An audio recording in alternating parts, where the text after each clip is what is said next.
Welcome to today's Daily Dose discussion, and thank you so much for your responses and feedback on our last discussions. तो चलिए अब हम start करते हैं हमारे फर्स्ट क्वेश्चन से। फर्स्ट क्वेश्चन में पूछा गया था water storage level of 91 major reservoirs of the country, मतलब देश के 91 प्रमुख जलाशयों का जल संग्रहण स्तर कितने प्रतिशत नीचे चला गया है। और इसका करेक्ट आंसर है ऑप्शन नंबर 1, दैट इज 1। थोड़ा इन्फॉर्मेशन देखते हैं। रिपोर्ट पब्लिश की गई थी ministry of water resources, river development and Ganga rejuvenation से। इसमें बताया गया था कि देश के जो 91 मेजर रिजर्वॉयर्स है उनका वाटर स्टोरेज लेवल मई 31 2018 को था 17%, जबकि यही स्टोरेज लेवल मई 24 2018 को था 18%। मतलब there was a reduction of 1% in the water storage available in these reservoirs. तो अब चलते हैं हम क्वेश्चन नंबर सेकंड की तरफ। क्वेश्चन नंबर सेकंड में पूछा गया है which of the following pairs is not matched. आपको एक पेयर दी गई है बुक और उसके ऑथर की। आपको ये बताना है कि किस ऑथर ने वो बुक नहीं लिखी है। आपको ऑप्शन दिए गए थे Camino island bye John Grisham, If Tomorrow Comes by Sidney Sheldon, Decision Point by George W. Bush and India Literature by T.V. Rajeshwar. इसका करेक्ट आंसर है option number D, that is Indian literature TV Rajeshwar. TV Rajeshwar ने Indian literature ये book नहीं लिखी थी। TV Rajeshwar ने 2015 में जो बुक लिखी थी उसका नाम था इंडिया द क्रूशियल ईयर्स। तो अब चलते हैं हमारे क्वेश्चन नंबर थर्ड की तरफ।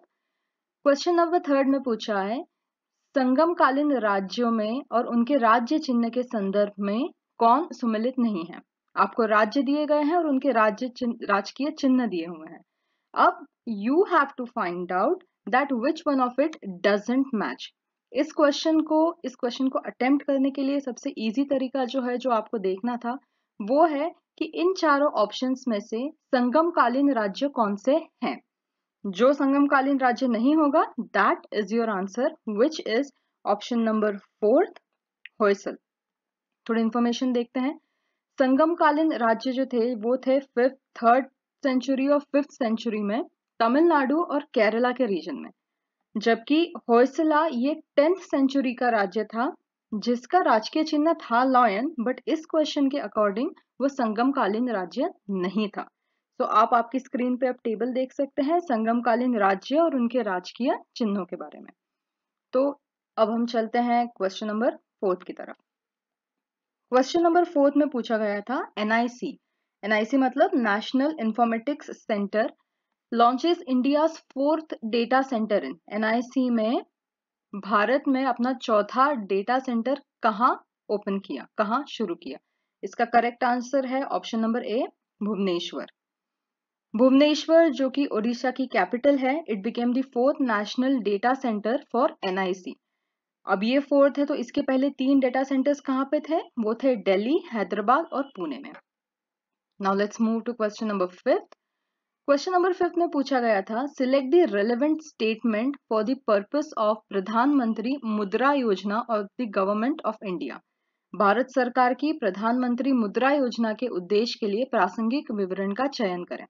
और इसका करेक्ट आंसर है option number 1, that is providing easy financial support for setting up small businesses. मुद्रा ये स्कीम 8 अप्रैल 2015 को हमारे देश के प्रधानमंत्री मिस्टर नरेंद्र मोदी ने लॉन्च की थी। मुद्रा का फुल फॉर्म होता है micro units development and refinance agency. अब इसका पर्पस, इसका ऑब्जेक्टिव क्या है। ये स्कीम प्रोवाइड करती है फाइनेंशियल सपोर्ट और लोन किसको, सूक्ष्म उद्यमों के क्षेत्र के विकास के लिए। That is it provides the financial support and loan for the development of field of micro enterprises. अब इस स्कीम में 3 टाइप्स के लोन होते हैं, शिशु, किशोर और तरुण। शिशु में 50,000 तक का लोन दिया जाता है, किशोर में 5 लाख तक का और तरुण में 10 लाख तक का।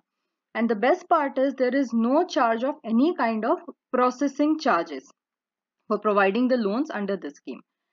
तो इसके साथ फिफ्थ क्वेश्चन खत्म होता है and we move to question number 6। Who is credited for starting the modern Olympics. मतलब इस क्वेश्चन में सीधे सीधे आपको पूछा गया है who is the father of modern Olympics. इसका करेक्ट आंसर है option number A, Pierre de Coubertin. Pierre de Coubertin ये एक फ्रेंच एजुकेशनिस्ट और हिस्टोरियन थे, यानी कि शिक्षा शास्त्री और इतिहासकार थे। ये फाउंडर थे नेशनल ओलंपिक कमेटी के और इनको माना जाता है the father of modern Olympic games. So yes, brief information, good to remember. Next question, question number 7, which statement is false in terms of International Film Festival 2018? आपको 4 option दिए गए हैं, आपको देखना कि कौन सा स्टेटमेंट गलत है in terms of international film festival, और इसका करेक्ट आंसर है option number D, that is the focus state of the festival was Assam. चलिए इंफॉर्मेशन देखते हैं इसके बारे में। 49th इंटरनेशनल फिल्म फेस्टिवल, जिसे इफी भी कहा जाता है, ये पणजी में ऑर्गेनाइज किया गया था नवंबर 2018 में, और इस फेस्टिवल की फोकस कंट्री थी इस बार इजराइल, फोकस स्टेट था झारखंड। इसकी इनॉग्रल फिल्म थी द एस्पन पेपर्स, और समनिंग फिल्म यानी कि समापन फिल्म थी सील्ड लिप्स। ये फेस्टिवल सबसे पहले स्टार्ट हुआ था मुंबई में 1952 में, गोवा में ये सबसे पहले स्टार्ट हुआ 2004 में, और तब से लेके अब तक ये फेस्टिवल हर वर्ष गोवा में ही होता है।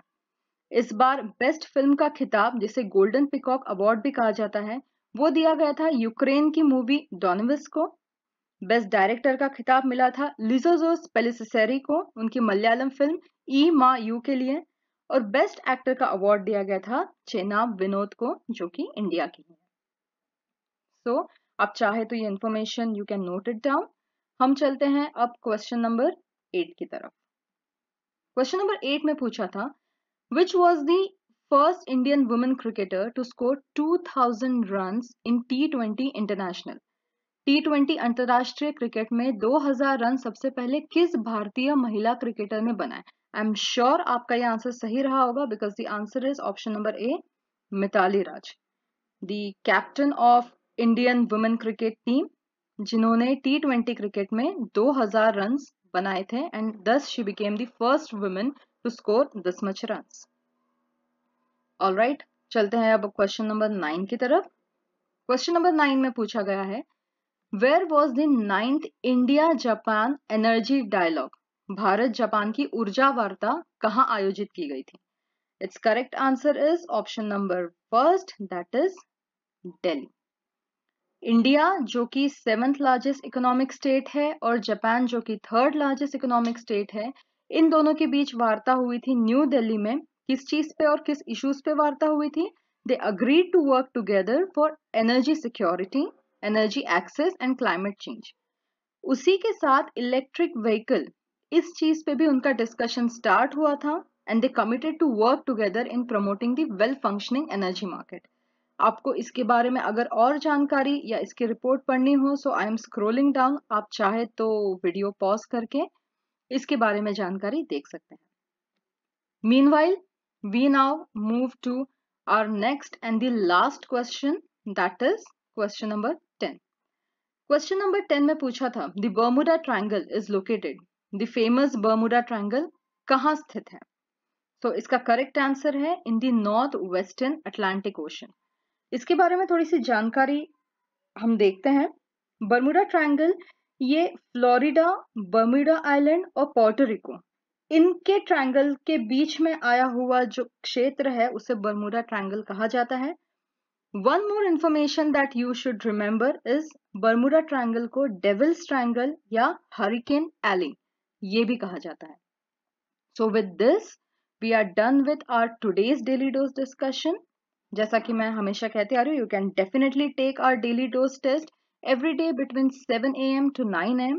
आपकी कुछ भी क्वेरीज हो, कुछ भी क्लैरिफिकेशन हो या कुछ भी डिस्कशन हो, please type in the comment box and we will take it in our next daily dose discussion. Till then, good luck, thank you.